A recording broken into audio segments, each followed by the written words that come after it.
ভাইয়া ওই যে ভাবি না, তুমি যে কালকে ড্রেসটা কিনে দিছিলা। আরে আজকে তুমি আমার জন্য কি নিয়ে আসছো? তোমার এদের গিফট নিয়ে আসছি। আরে হ্যাঁ, ওইটা তো তোর ভাবি। হ্যাঁ ওই যে একটা ছেলের সাথে দাঁড়ায় রয়েছে। হ্যাঁ, এটাই তো আমি দেখতেছি, চল তো। ও আচ্ছা তাই। আর বেবি দেখো এখানে বৃষ্টি পড়তেছে, চলো সামনে যাই। ঠিক আছে চলো। আর ওরা দেখে চলে যাচ্ছে, তাড়াতাড়ি চল। যাই হোক, একটা বোকা বয়ফ্রেন্ড পাইছি, ও আমাকে সবসময় গিফট করে। তাড়াতাড়ি চল। বেবি শোনো, চলো আমরা এখানেই বসি। আচ্ছা বসো। ভাই ওই যে ভাবি, ওই যে। চুপ চুপ চুপ, কথা বলিস না। সাইডে যা লুকায় পড়ি, তা নাহলে ও আমাকে দেখে ফেলতে পারে। আরে কার কণ্ঠ শুনলাম? কি হয়েছে বেবি, তুমি কাকে খুঁজতেছো? না না, কাউকে না, মনে হয় কেউ না। বুঝলাম না, মনি এই ছেলের সাথে এখানে কেন বসলো? আচ্ছা কাজ করো, মনিকে আমি একটা ফোন দিয়ে দেখো কি বলে। আরে এখন আবার কে আমাকে কল দিলো? দেখি তো ফোনটা বের করে। আরে আমার হাজবেন্ড কল দিছে। কি বলো, তাড়াতাড়ি ফোনটা রিসিভ করো, দেখো কি বলে। আচ্ছা ঠিক আছে, কোন কথা বলো না, চুপ থাকো। হ্যালো। হ্যালো, কোথায় আছো তুমি মনি? আরে আমি আমার ফ্রেন্ডের সাথে মার্কেটে আসলাম, তোমার কি কাজ শেষ নাকি? তুমি কি বাসে চলে আসবা? হ্যাঁ আমার কাজ শেষ, আমি নূরকে রিসিভ করতে আসছি, আর নূর আমার সাথেই আছে। আচ্ছা নন্নবীকে নিয়ে বাসে চলে আসতেছো? আচ্ছা ঠিক আছে, তুমি বাসে যাও, আমি আধা ঘন্টার ভিতর বাসে আসতেছি। আচ্ছা ঠিক আছে, তুমি আসো, তাহলে আমি বাসে যাচ্ছি। আচ্ছা ঠিক আছে, এখন রাখি।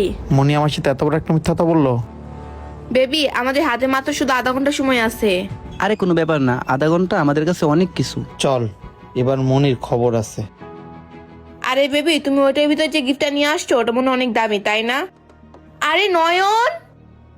হ্যাঁ আমি, আর এটাই তোমার মার্কেট, আর এটাই তোমার বন্ধু। আরে নয়ন তুমি এখানে?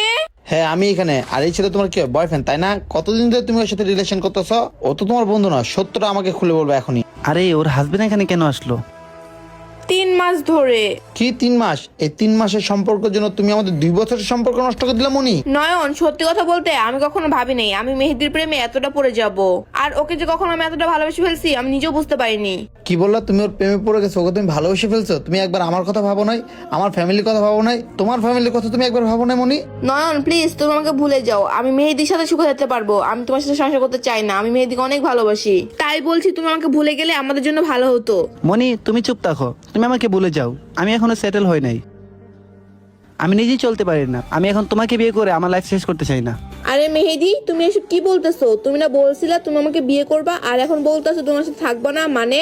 দেখো মনি, আমি তোমাকে নিয়ে থাকতে পারবো না, কারণ যে মেয়ে নিজের স্বামীকে মূল্যায়ন করতে জানে না সে আমাকে কি মূল্যায়ন করবে? শোনো মনি, বিয়ের চিন্তা তুমি ভুলে যাও, যে মেয়ে নিজের স্বামীকে এখন ছেড়ে দিতে পারে সে আমাকে ছাড়বে না, তার কি গ্যারান্টি আছে?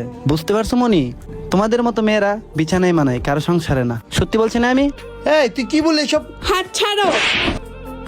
চুপ থাক মনি, তুই আর একটা কথা বলবি না। আরে এই ছেলে, তুই আমার সামনে থেকে এখনই চলে যা, তা না হলে তোর খবর খারাপ হতে পারে।